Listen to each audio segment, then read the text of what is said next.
नमस्कार दोस्तों, मेरा नाम है आशुतोष और आप देख रहे हैं खूनी किस्सा। यहाँ हम लेकर आते हैं सच्ची घटनाओं पर आधारित वो कहानियां जिन्हें सुनकर आपकी रूह कांप उठेगी। जहाँ मासूम सी मोहब्बत कत्ल में बदल जाती है और सोशल मीडिया की चमक धमक एक खौफनाक अंधेरे में ले जाती है। तो समझ जाइए, क्योंकि आज की कहानी में फिल्टर का खेल सिर्फ चेहरे नहीं, जिंदगियां भी बदल देती हैं और यही खेल किसी की जान तक ले लेती हैं। आज का दौर सोशल मीडिया का दौर है, जहां हर किसी के पास अपनी दुनिया दिखाने का मंच है। यहाँ सिर्फ तस्वीरें नहीं बल्कि फिल्टर का जादू भी चलता है।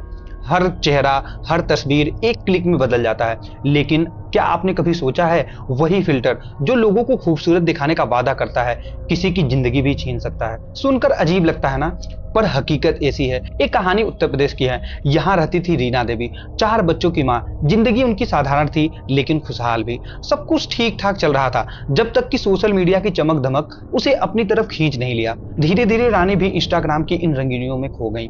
अकाउंट बनाया, फोटो डाली और फिर एक नए वर्चुअल संसार की सैर करने लगी। शुरुआत में यह सब एक शौक की तरह था, लेकिन वक्त के साथ यह उनकी आदत बन गई। लाइक्स और कमेंट्स की दुनिया ने उसे और गहराई में खींच लिया।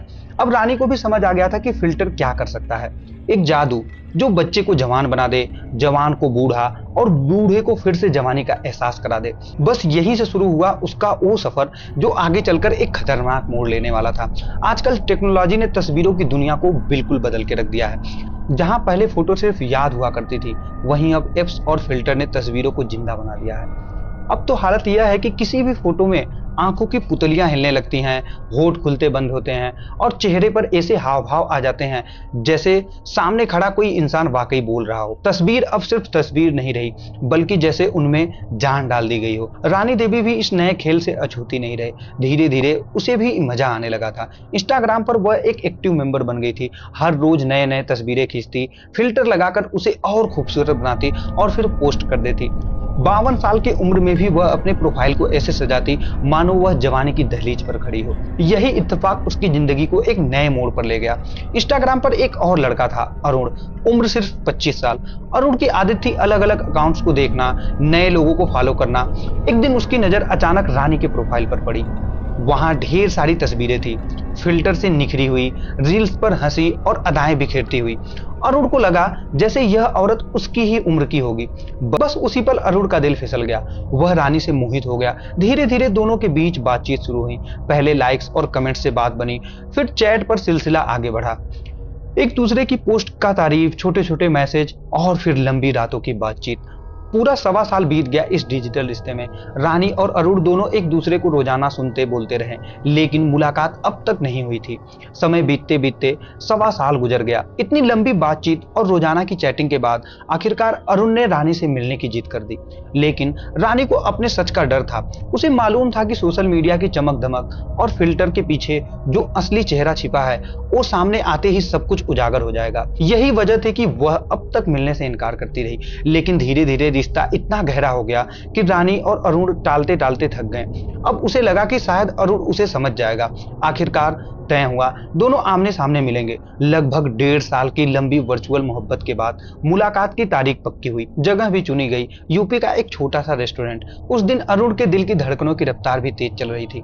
रेस्टोरेंट के एक टेबल पर बैठा वह बेसब्री से इंतजार कर रहा था। उसकी आंखों में वही तस्वीर घूम रही थी जो उसने इंस्टाग्राम पर देखी थी। हंसी, अदाएं, खूबसूरती। आज वह सब उसके आंखों के सामने हकीकत बनने वाला था। हर सेकंड उसे सदियों जैसा लग रहा था। फिर अचानक उसके सामने वाली कुर्सी पर एक औरत आकर बैठ गई। अरुण ने चौंक कर उसकी तरफ देखा। मन में सवाल उठा, ये कौन है? कुछ पल वो सक पकाया, फिर धीरे से उस बोला, माफ कीजिए, ये टेबल मैंने रिजर्व की थी, यहाँ कोई और आने वाला है। उसकी आवाज में उलझन थी और आंखों में उम्मीद। उसे अभी भी यकीन नहीं था कि सामने बैठी औरत वही हो सकती है जिसकी तस्वीरों से 1.5 साल से वह मोहब्बत करता आ रहा है। महिला ने हल्की सी मुस्कान दी और धीरे से बोली, मैं ही हूँ रानी। उस एक पल में जैसे अरुण की पूरी दुनिया उलट गई हो। जिस चेहरे को उसने अपनी हम उम्र समझकर मोहब्बत की तस्वीरों में सजाया था, अब हकीकत में उसके सामने एक 52 साल की औरत बैठी थी। अरुण बस देखता गया, हैरान, उलझा और भीतर से टूटा हुआ।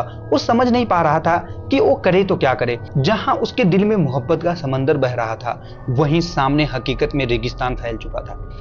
लेकिन उस समय उसने अपने जज्बात को दबाया और भारी मन से बातचीत जारी रखी। मुलाकात खत्म होने के बाद दोनों अपने अपने रास्ते चल पड़े। अरुण का दिल पूरी तरह बिखर चुका था, मगर रानी उसके उलट उसे और करीब महसूस करने लगी।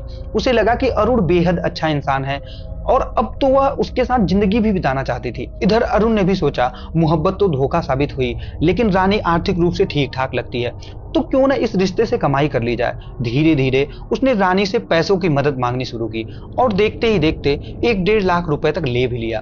अब खेल और उलझ गया। एक तरफ अरुण पैसों का फायदा उठा रहा था, वहीं दूसरी ओर रानी 4 बच्चों की मां होने के बावजूद अरुण से शादी करने का दबाव डालने लगी। अरुण के लिए यह और भी अजीब हालत थी।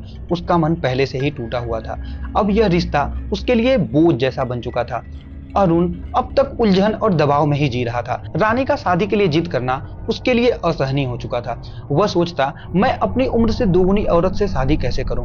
आखिरकार उसने ठान लिया कि अब इस खेल को हमेशा के लिए खत्म करना होगा। एक दिन उसने रानी को एक जगह बुलाया। जगह सुनसान थी, जहां न रोशनी ठीक से पहुंचती थी और न ही लोगों का आवाज वहां तक पहुंचता था। पहले दोनों बैठकर बातें करने लगे। माहौल शांत था, लेकिन अरुण के मन में तूफान उमड़ रहा था। अचानक वह उठ खड़ा हुआ। पीछे से जाकर उसने रानी के दुपट्टे को कसकर उसकी गर्दन में लपेट दिया। रानी छटपटाती रही, लेकिन कुछ ही पलों में उसकी सांसें थम गई। 52 साल की जिंदगी वहीं उसी वीराने में खत्म हो गई। अरुण घबराया हुआ था, लेकिन फिर भी वहां से भाग निकला। पीछे रह गई सिर्फ एक लाश और एक अधूरी कहानी। कुछ घंटों बाद एक राहगीर ने उस शव को देखा। उसके चीखने चिल्लाने पर लोग जमा हो गए और पुलिस को खबर दी गई। पुलिस तुरंत मौके पर पहुंची। मौके की जांच में उन्हें एक मोबाइल फोन मिला, रानी का फोन, लेकिन हैरानी की बात थी कि उसमें सिम कार्ड नहीं था। अब पुलिस के सामने पहेली थी। लाश तो थी, पर ये महिला कौन थी। जांच शुरू हुई। पुलिस ने आसपास के थानों में सूचना भेजी, यह पूछने के लिए कि कहीं 50 से ऊपर उम्र की महिला गुम तो नहीं हुई। तभी सुराग मिला। फर्रुखाबाद थाने में 10 दिन पहले एक रिपोर्ट दर्ज हुई थी। शिकायत थी कि रानी देवी नाम की एक महिला लापता है।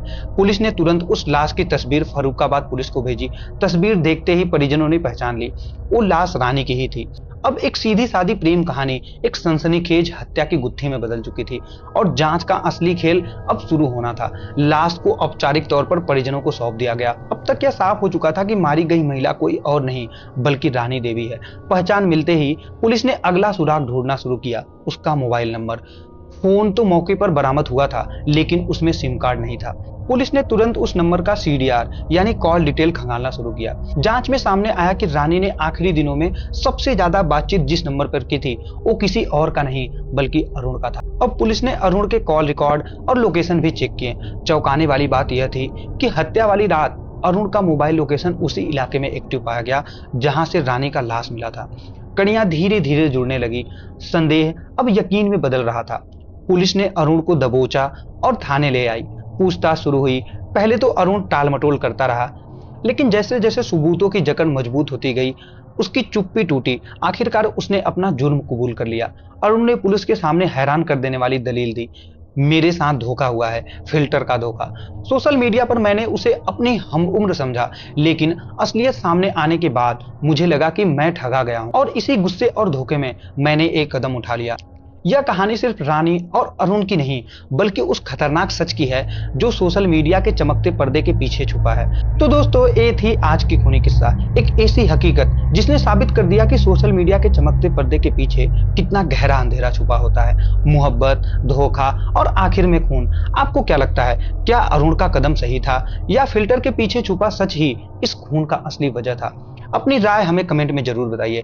और हाँ, अगर ऐसी सच्ची और सनसनीखेज कहानियां सुनना चाहते हो तो चैनल को सब्सक्राइब करना मत भूलिएगा। मैं हूं आशुतोष और अगली बार फिर लेकर आऊंगा एक और खूनी किस्सा।